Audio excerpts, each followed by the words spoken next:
À CNews, c'est tout à fait différent. À CNews, il y a le directeur de la rédaction, donc Thomas Bauder, qui vient avec un menu, une idée précise des thématiques qui seront développées dans la journée. Ces thématiques, donc, elles tournent autour essentiellement donc, de l'islam, de l'immigration, des faits divers, de l'insécurité.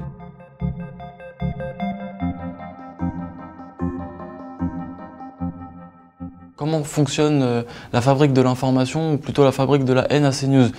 On va prendre appui donc, sur des faits divers, essentiellement parfois piochés dans des médias extrêmement réactionnaires, voire carrément racistes et xénophobes, donc Boulevard Voltaire, Valeurs Actuelles et parfois même le compte Twitter F de Souche.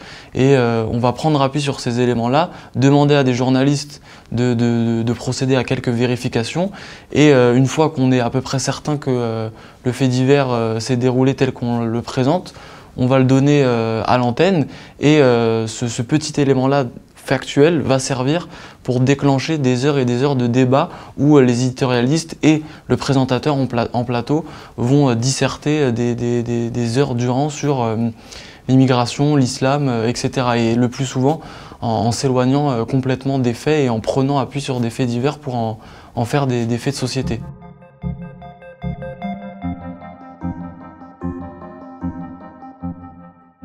Il y a quelque chose de commun, on va dire, à l'ensemble des médias Bolloré et quelque chose qui s'est particulièrement exprimé encore pendant la période de la campagne législative, c'est qu'en fait les journalistes dans les médias Bolloré, donc que ce soit à Europe 1 ou à CNews, ont pour consigne de caler, d'intégrer dans leurs journaux ce qu'ils appellent des marqueurs. Donc en fait des éléments qui marquent la ligne éditoriale de CNews bien ancrée à l'extrême droite.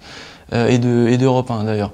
Donc chaque tranche d'information, on va forcément devoir y retrouver, et c'est la consigne des responsables, des faits divers qui, évidemment pas n'importe quel type de faits divers, des faits divers où à chaque fois les mises en cause sont des gens par exemple issus de l'immigration ou des personnes étrangères. Il y a une vraie obsession à CNews de mentionner à chaque fois que c'est possible la nationalité et surtout a fortiori quand elle est étrangère des mises en cause.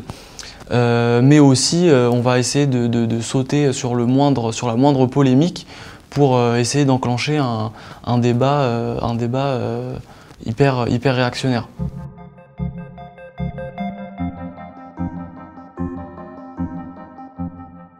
Ce qu'il faut savoir, c'est que à CNews, il y a encore des journalistes, de vrais journalistes de terrain qui travaillent et qui combattent quasi au quotidien la manière dont l'information est manipulée par les éditorialistes en plateau. Et on a notamment retrouvé des échanges entre des journalistes et des directeurs éditoriaux, des journalistes en fait qui demandent à ce que l'information soit traitée avec nuance, avec objectivité, et ce qu'on retrouve en fait en plateau, c'est que l'information parfois on n'attend même pas de pouvoir la confirmer, qu'on va la balancer comme ça en direct à la télévision et qu'on va très vite s'en éloigner pour déblatérer des idées extrêmement nauséabondes. Et ce qu'on va retrouver notamment, c'est, j'ai un exemple en tête, Sonia Mabrouk qui avait dévoilé en fait une information qui avait été publiée sur Le Parisien, selon laquelle une professeure de lycée avait été agressée par une jeune femme. Et à l'époque, effectivement, on ne savait pas encore très bien quel était le profil de cette jeune femme.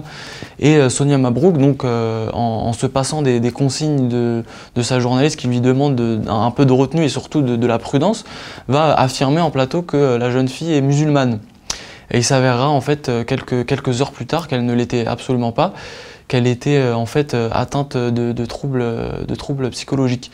Et évidemment, le démenti ne sera pas apporté à la télévision, mais il suffira justement en fait de cette petite précision sur le profil de l'étudiant, de l'élève, pour enclencher en fait un débat sur l'islam qui gangrène l'éducation, qui pervertit l'enseignement scolaire, voilà. Et par exemple, j'ai en tête Elisabeth Lévy à qui il n'avait pas fallu plus de 5 minutes pour prendre appui sur un exemple personnel et dire que l'un de ses amis enseignants constate quotidiennement la manière dont l'islam est enseigné quasiment dans les classes.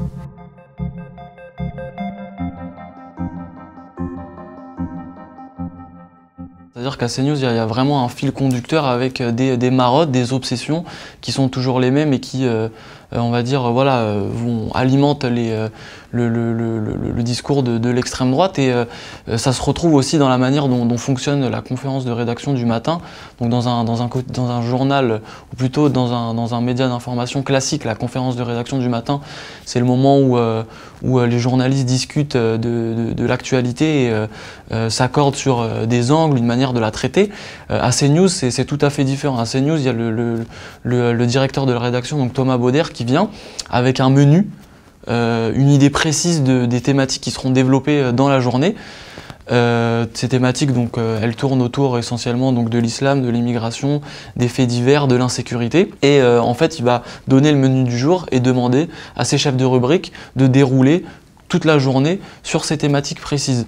Et voilà, et c'est la manière dont CNews fonctionne au quotidien et fabrique de la haine. Et il y a, voilà, et on peut prendre appui, voilà, comme je disais, sur des faits divers, mais aussi par exemple sur des sondages.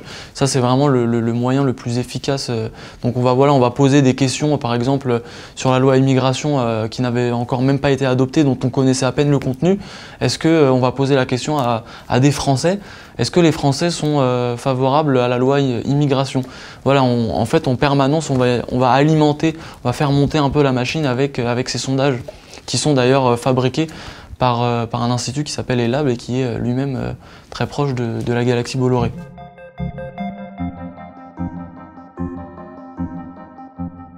Les dizaines de journalistes qu'on a interrogés, qui ont alimenté notre enquête d'anecdotes, d'histoires précises, et y compris des messages internes, nous ont expliqué qu'ils étaient eux-mêmes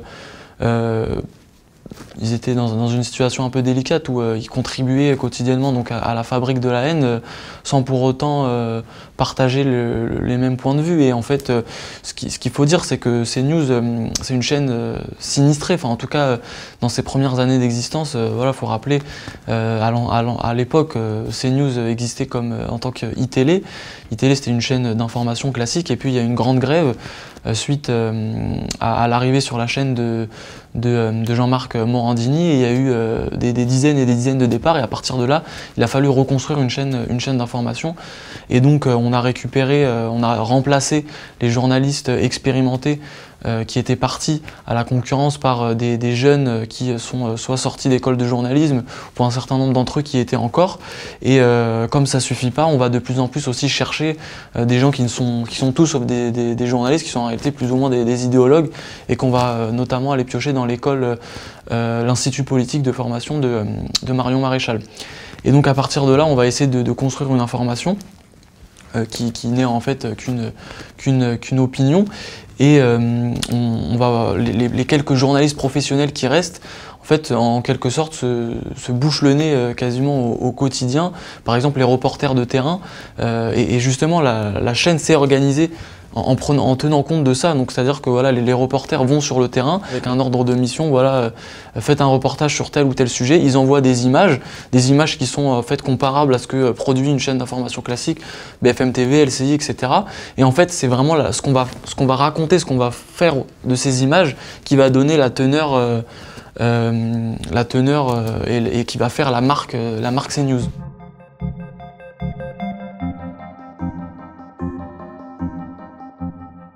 Il faut savoir voilà, que maintenant la reconduction de CNews sur la TNT, elle est tout de même suspendue à l'accord qui va devoir être trouvé entre l'Arcom, donc le régulateur de l'audiovisuel, et CNews. Et a priori, ce qu'on entend, c'est que la convention qui va être signée sera beaucoup plus sévère que celle qui avait permis toutes ces violations des règles déontologiques les plus élémentaires de la profession.